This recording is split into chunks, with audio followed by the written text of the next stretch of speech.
현재 일본 네티즌들은 일본에서 급하게 나온 속보에 관해서 역시 기술의 일본이다 혹은 실전에 강하다, 현장에서의 경험은 다르다 라고 극찬하고 있습니다.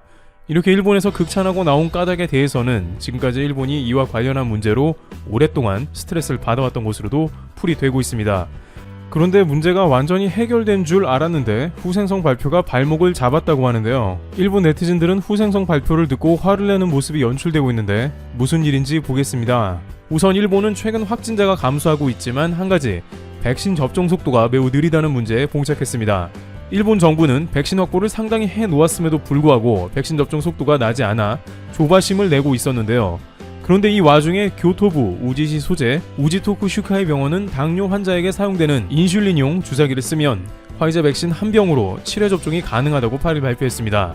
아사히 신문에 따르면 병원 측은 인슐린용 주사기의 경우 내부의 약자가 거의 남지 않아 7회 접종이 가능하다면서 이렇게 되면 일본 전역에서 이를 활용해 충분히 접종 횟수를 늘리고 속도가 날 수 있다는 설명입니다. 인슐린용 주사기는 통상 피하 주사에 사용되므로 근육 주사에 사용되는 제품과 비교하면 바늘 길이가 절반 정도입니다. 코로나19 백신은 근육 주사로 투여합니다. 병원 측은 일본인의 경우 미국 유럽인보다 피하 지방이 얇아 인슐린용 주사기로 근육 주사가 가능하다고 설명했습니다.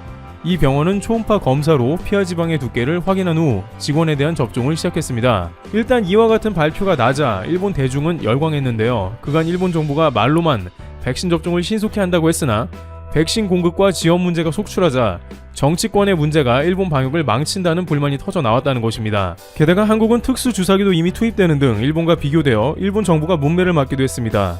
스가 내각은 고노다로 백신 담당상을 긴급 투입하고 도쿄올림픽 전에 집단 면역을 하겠다고 발표했으나 현재 하루에 겨우 백신을 맞는 사람들 숫자는 5,000명 내외, 아직까지도 5만 명을 넘지 못하는 더딘 속도입니다. 로이터 통신은 이러한 일본 백신 접종 속도라면 인구 1억 명이 넘는 일본 전체를 접종하는 데 걸리는 시간은 무려 126년이 걸릴 것이라고 지적하면서 주변 한국은 일주일도 안 되어 수십만 명이 이미 접종을 했지만 일본은 무슨 이유에서인지 접종이 매우 느리다며 일부 국가의 접종 문제를 거론하기도 했습니다. 로이터의 경우 특히 일본은 신약 임상시험 승인 절차가 매우 느려서 이런 긴급한 상황에도 예외는 없어서 접종이 느린 것이라고 지적하기도 했습니다. 그런데 일본의 정통한 일부 소식통들에 따르면 일본이 접종이 느린 것은 임상시험 승인이 느려서가 아니라 일본 내부에서 문제가 있다는 지적입니다. 화이자 같은 경우 우여곡절 끝에 승인이 났고 접종은 한국보다 10일가량 일본이 빠르게 시작되었지만 일본에서 접종이 느린 이유는 다름 아닌 전산 문제로 접종 인원을 제대로 파악과 집결이 안 된다는 것입니다.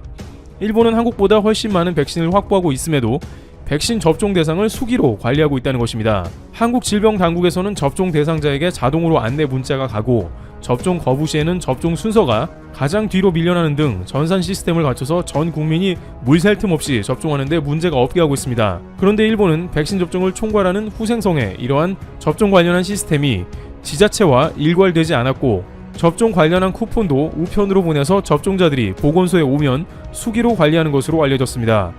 모든 것이 아날로그로 진행되는 상황에 가까워서 접종이 느려지는 것은 당연하다는 것입니다. 심지어 A라는 사람이 여기저기 다니면서 접종을 해도 전산이 없으니 알아차릴 방법도 없습니다. 그런데 일본에 있어서 중요한 도쿄올림픽을 앞두고 시스템이 없다는 게 납득이 잘 가지 않는데요. 이에 관해서는 일본 소식통은 당연하다고 잘라 말합니다. 일본에서는 지자체 시스템이 제각각이기 때문이라면서 이번 백신의 경우 선별적으로 가는 게 아니라 전국민 대상이기 때문에 전국민 통합관리 시스템이 필요한데 일본에서는 이것이 없기 때문에 이 같은 백신 문제가 등장하면 아무 대책이 없다는 설명입니다. 그것을 유일하게 해결할 수 있다는 한국 주민등록과 같은 마이넘버 카드는 등록률이 겨우 20% 안팎에 불과합니다. 따라서 결국 이번 백신 접종 지원 문제는 지자체별로 제각각 모두 수기로 관리를 하고 있는 상황이고 누가 백신을 얼마나 맞았나 하는 통계도 전산이 아니라 보건소나 병원별로 수기장부에 기록된 숫자를 모아서 팩스로 후생성에 보내 통합된 것으로 알려졌습니다. 일각에선 IT 시대에 말이 되냐고 반문하고 있는데요. 일본은 인공지능이나 첨단 기술 등 꽤나 앞서 있는 분야도 많은데 말도 안 되는 소리라는 것입니다. 그러나 이것은 일본의 엄연한 현실이라는데 이렇게 될 수밖에 없는 것은 일본 정부의 부서 간에 승인이 나는데 매우 오랜 시간이 걸리기 때문에 아무리 기술력이 있어도 적용이 불가능한 것입니다. 이를 위해 스가 내각은 긴급하게 400억 원의 백신 통합 시스템 준비에 나섰다고 하지만 이 역시도 지자체 간 승인이나 후생성 간 조율의 어려움 등으로 하세월이 걸리는 상황이 연출되어 버린 것이죠. 따라서 이런 절망적인 소식만 계속되던 차에 인슐린 주사로 7회를 접종 가능하다는 소식이 들려오자 오랜만에 일본 네티즌들은 희망적이다, 현장에서 들려오는 목소리가 진짜다 라며 반색했던 것입니다. 고노다로 백신 담당 장관도 좋은 시도였다, 이런 것이 백신 접종 시기를 앞당긴다 라며 격려했습니다. 그런데 이런 발표가 난 하루가 지나자마자 일본 국민들은 다시 한번 실망하는 일이 생겼는데요. 일단 백신 접종을 총괄하는 후생성이 이런 식으로는 백신 접종이 안 된다며 승인을 거부한 것입니다. 일본 후생성은 인슐린 주사를 맞은 환자들이 정말 효과가 있는지 검증도 되지 않았다면서 이러한 방법은 안전한지 살펴야 한다는 입장입니다. 검증하는데 최소한 수개월 이상이 소요됩니다. 역시 또 한 번 반복되는 승인 문제가 발목을 잡은 것입니다. 일본 국민들은 분노에 맞지 않는 모습이었는데요. 백날 현장에서 좋은 방법을 개발하고 시스템을 알려주더라도 일본 정부가 모두 망친다는 것이죠. 하지만 일본 전문가들은 이에 대해 물론 후생성이 쉽게 허가를 내주지 않는 것은 실망스럽기는 하지만 실제 근육 주사가 아닌 인슐린 주사를 통해서 백신이 제대로 들어가지 않는 것도 문제가 된다며 단순히 일본은 피하 지방이 얇다라고 주장하는데 사람마다 모두 피하 지방 두께가 다른데다가 그때그때마다 피하 지방을 측정한다고 해도 그보다는 확실한 근육 주사를 쓰는 게 안전하다는 것입니다. 게다가 코로나 바이러스와 같은 중요한 백신 접종에 미봉책 같은 방식을 활용하는 것도 우려된다는 것이죠. 반면 한국에서는 일본과는 정반대로 이러한 문제를 대처하고 있어 비교가 되는데요. 한국에서는 이미 이러한 주사기는 개발이 되어 양산이 상당히 진행된 공급 대기 상태였으며 백신 접종 당국은 공문을 보내서 해당 주사기를 초도 물량에 공급된 백신에 모두 적용토록 했습니다. 또한 보건소를 비롯해 코로나 백신을 접종하는 장소에서 잔여 백신을 사용하도록 지침을 내렸습니다. 로이터 통신은 이에 관해서 한국은 앞서 LDS 주사기를 준비했고 일본은 미흡하다고 지적하기도 했습니다. 일본 정부는 결국 이렇게 백신 접종이 늦어지는 상황이 오면서 사실상 도쿄올림픽을 강행하기로 하면서도 해외 입국자를 받는 게 매우 어려워졌다는 판단 아래 자국민만으로 올림픽을 진행할 것으로 보입니다. 일본 정부는 이번 달까지 도쿄올림픽에 해외 관광객을 받을 것인가를 최종 결정한다고 언론은 보도했습니다. 지금까지 도쿄올림픽이 개최되나 마나 하는 논란이 있었지만 결국에는 어떻게든 강행할 것으로 관측됩니다. 한국 핸드볼 대표팀 등 일부 올림픽 대표팀도 예선전을 위해서 해외로 출국하는 모습이 나오고 있기 때문에 그간 선수들이 고생한 노고 때문이라도 올림픽은 치러지되 다만 무관중이나 일본 국민만으로 치러질 것으로 보입니다. 애초에 집단 면역을 통해서 전 세계의 관광객을 결집해 보겠다는 의지는 한풀 꺾인 셈입니다. 또한 여전히 전 세계의 대부분 나라에 백신이 공급이 안 됐고 브라질의 경우 사상 최대 사망자가 나오고 있으며 이스라엘이나 영국에서는 백신 접종 이후에 나태해져 더 많은 확진자가 나오고 있는 상황도 있었기 때문에 일본의 전 세계의 많은 이들이 입국되는 것은 모두가 위험해지며 방역이 불가능할 것으로 판단됩니다. 일본 국민들의 60%는 여전히 올림픽을 취소하거나 무관중으로 치러야 한다고 대답하는 상황입니다. 이와 같이 일본 당국은 애초에 백신이 충분히 공급되어 집단 면역이 가능할 것으로 판단을 했지만 결국에는 일본 내의 고질적인 아날로그 행정과 전산, 유럽발 백신 공급 문제로 올림픽에 큰 차질을 빚게 됐습니다. 트래블 튜브 여기서 마치겠습니다. 감사합니다.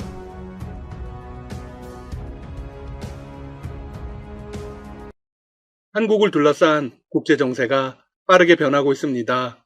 앞으로 한반도에 어떤 일이 일어날지 참 궁금합니다. 여러분, 일본이 가장 두려워하는 한국의 모습은 무엇일까요? 일본 1위 언론 요미우리 신문은 이런 기사를 내보낸 적이 있습니다. 문재인 대통령이 2045년 남북 통일을 목표로 하는데 일본으로서 가장 바라지 않는 것은 통일된 한국이 핵을 보유하는 것이다. 네, 생각만 해도 무서울 것 같습니다. 이렇게 되면 한국은 전 세계에서 손가락에 꼽히는 강국이 될 것입니다. 언론은 이어서 이렇게 강조했습니다. 그렇게 되지 않도록 손쓸 것은 손쓸 필요가 있다. 따라서 한일 관계에서도 일본이 한국을 내치지 않고 한국의 마음에 어느 정도 맞춰주는지 노력은 헛된 게 아니다. 쉽게 말해서 한국과 대립각을 그만 세우고 잘 보이자는 것입니다. 일본의 반응에서 알 수 있듯 핵 보유는 무척 중요합니다. 사실 그동안 한국의 정가에서 핵 보유 추진은 계속해서 거론되어 왔습니다. 보유해야 하는 명분도 분명합니다. 바로 북한입니다. 북한이 핵무기 카드로 거듭 위협하는 상황에서 한국은 안보를 위해 핵을 지닐 필요가 있습니다. 세계의 그 어느 나라보다도 뚜렷한 이유라고 볼 수 있죠. 물론 주변국들은 반대하고 있습니다. 가장 강력하게 반대하는 나라는 의외로 미국입니다. 그런데 미국은 정말 아이러니한 태도를 취하고 있습니다. 미국은 세계의 평화를 자신들이 지켰다고 생각하지만 실상은 전혀 반대입니다. 대표적인 예가 중동입니다. 중동에서 일어나고 있는 여러 갈등의 중심에는 단연코 미국이 있습니다. 그러면 북한이 사실상의 핵 보유국이 된 배경은 무엇일까요? 여기에도 미국의 암묵적인 용인이 있었습니다.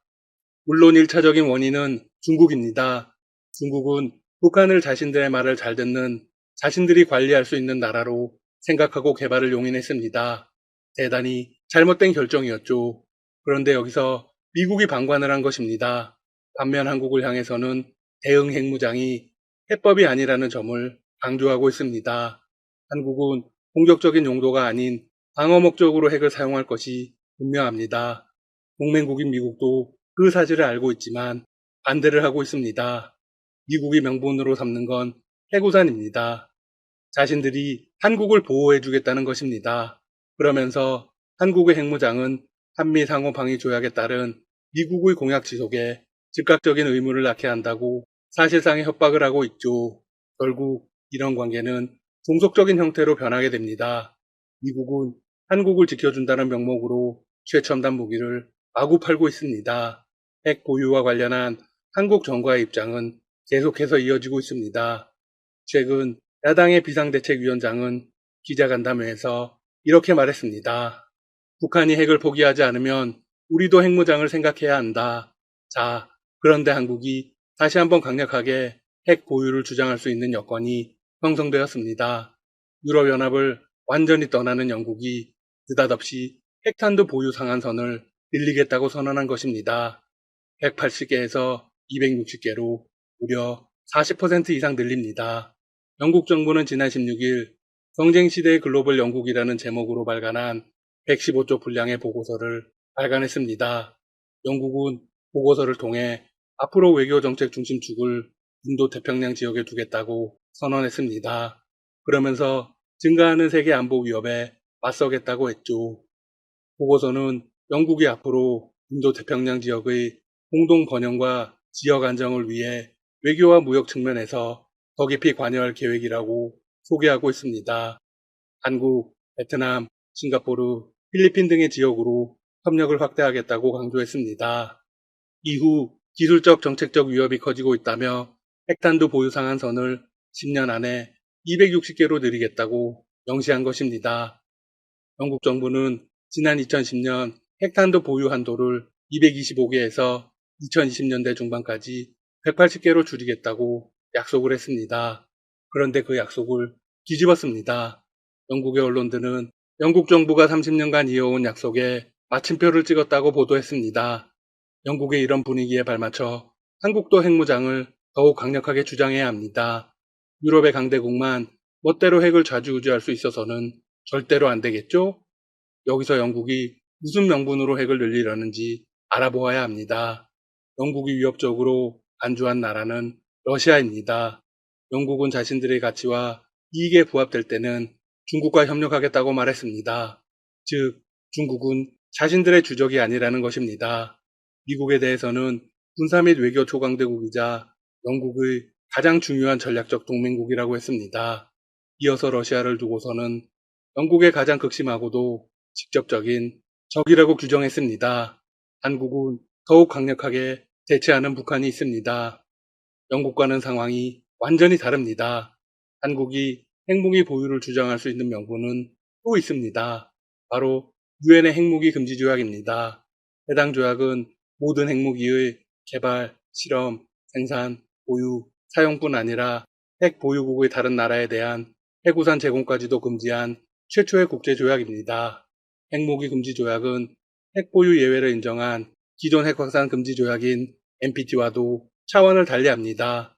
그 보유 자체를 비인도적인 불법으로 간주하고 있죠.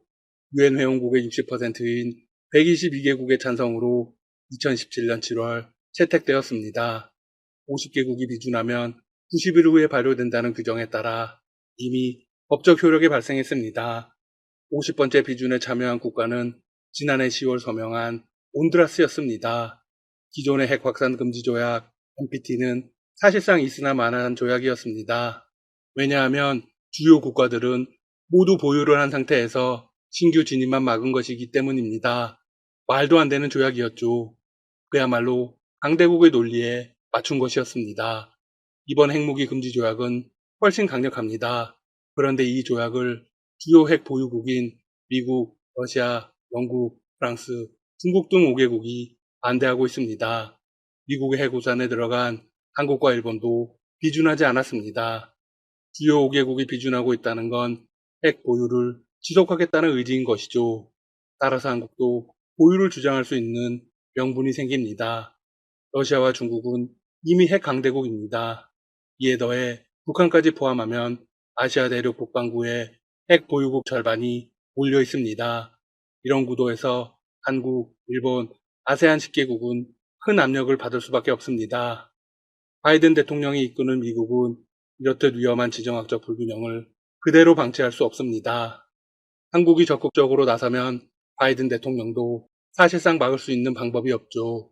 미국 의회는 이미 한국과 일본이 동맹국인 미국의 핵무기에 대한 신뢰성을 확신하지 못할 경우 자체적으로 핵무기를 보유할 것이라는 진단을 내린 바 있습니다. 이 의회 보고서에는 이런 분석이 나옵니다.